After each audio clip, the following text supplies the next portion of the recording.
উচ্ছ্বসিত হয়ে পরাণকে একেবারে জড়িয়ে ধরলেন ভূতনাথবাবু। পাগল হলে তুমি সত্যি খুব খুব ভালো লোক। হ্যাঁ, তুমি খুব ভালো লোক। এই শোনো, এই অর্ধেক তোমার। ওরে বাবা, ও কথা শুনলেও পাপ। টাকা পয়সা আমার কি হবে বাবু? তার মানে এই এত মোহর পেয়েও তুমি এগুলো নেবে না? হ্যাঁ না বাবু, আমার আছেটাকে যে ভোগ করবে? একা বোকা মানুষ, ঘুরে ঘুরে বেড়াই, বেশ আছি। ওই টাকা পয়সা হলেই বাঁধা পড়ে যেতে হবে। তাহলে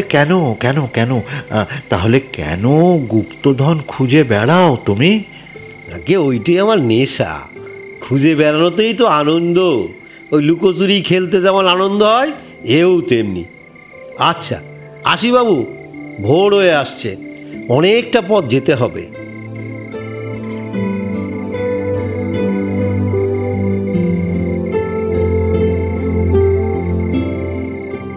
পরাণ দাস চলে যাবার পর ভূতনাথবাবু অনেকক্ষণ বজ্রাহতের মতো দাঁড়িয়ে রইলেন। তারপর ভাবলেন, একটা সামান্য লোকের কাছে অবশেষে নাকি হেরে যাবেন তিনি। এ কথা মনে হতেই কলসিটাকে আবার গর্তে নামিয়ে মাটি চাপা দিয়ে দিলেন। ওপরের ইটগুলোকেও খানিকটা সাজিয়ে রাখলেন।